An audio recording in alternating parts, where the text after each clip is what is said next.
Hi, welcome to Olivia and Kat's podcast. So this is podcast number 1 for the 3 Books Project, and we did The Princess Saves Herself in this one by Amanda Lovelace. This book is primarily about a young girl who gains confidence through the whole entire story and throughout the unexpected life episodes that are thrown at her.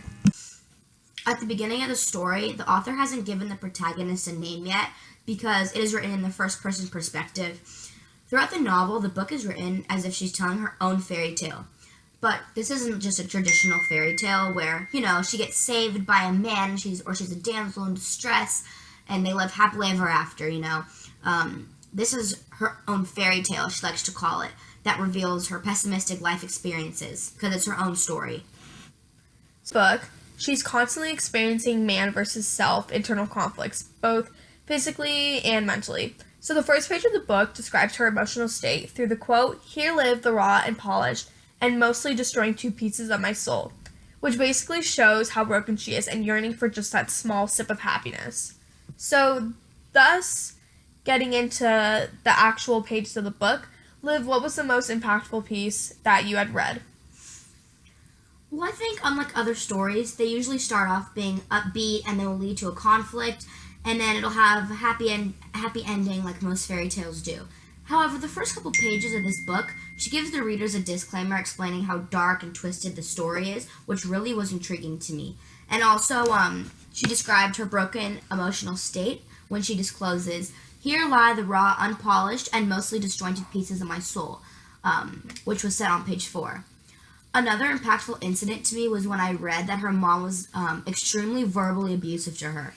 At the beginning of the story, she explains how she and her mother went to the doctors and she was weighed. The protagonist explains this incident by saying, "At 11 years old, the doctor weighed me, and afterward my mother told me I was too fat and I needed to go on a diet immediately for an entire year. Food barely passed through my lips. I did not even allow myself to take a sip of water because I wanted to be so thin that I could blow away with the slightest breeze. Disappear.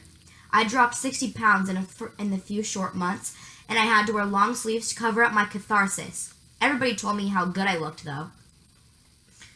I just think that's crazy how a mother could say that to their own daughter, and society is just telling her that she looks so much better, unhappy and unhealthy, basically. What do you think exactly this quote foreshadows? Well, I think this excerpt foreshadows the abuse she will receive from not only her mom, but from society, based on her physical appearance. It also foreshadows how society's expectations for women are so high and just unrealistic, and she feels as if she is always going to be inadequate for the social standards. Women are constantly judged based on their appearance, and everyone is so hypercritical of one another, especially nowadays with social media. The standards for body image for women are set so high and unobtainable because everything is photoshopped or plastic, and young girls are aspiring to look a certain way because of what they see on the internet as beauty, and they don't embrace who they are anymore. The protagonist is already suffering from insecurities with herself and her weight because of her mom and the abuse she received from her mom. So when she lost weight, society told her how great and better she looked being skinny, because being skinny is what is beautiful for women in society. But being skinny doesn't always mean that you're going to be happy, and being up to social standards doesn't mean you're always going to be happy and fully content. How do you think the beginning of the story represents women in society? Well, for the most part, when reading over the book, this young girl who, according to everybody else, is supposed to be happy and truly is not due to the environment she is placed in.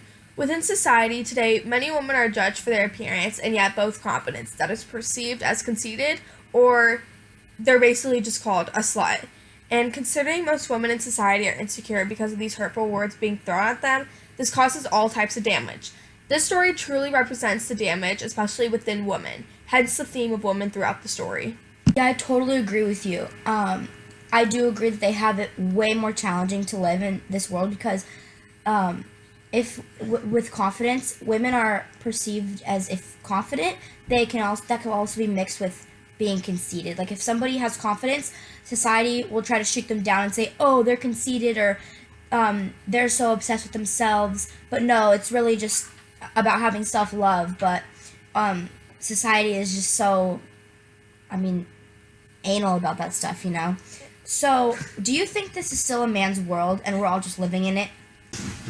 Well, personally, I believe that over time it has gotten significantly better for women to be placed in society, although there are some factors of sexism and women still getting paid less than men. 78 to 82 of what women make are a part of what men make. But especially in other places, like Saudi Arabia, the law had just been passed in June for a woman to drive. And especially in other places, some women aren't even subjected to education, voting, or rights in general. Another worldwide topic is also feminism and how they are perceived as just annoying women who complain constantly when their complaining is actually just a voice fighting for their rights. So yeah, I truly believe that this world is still a man's world. Thank you for listening. Thank you for listening. We are very excited to read the rest of this book, and we can't wait to see what's to come. Alrighty, we'll see you next week. Bye. Bye.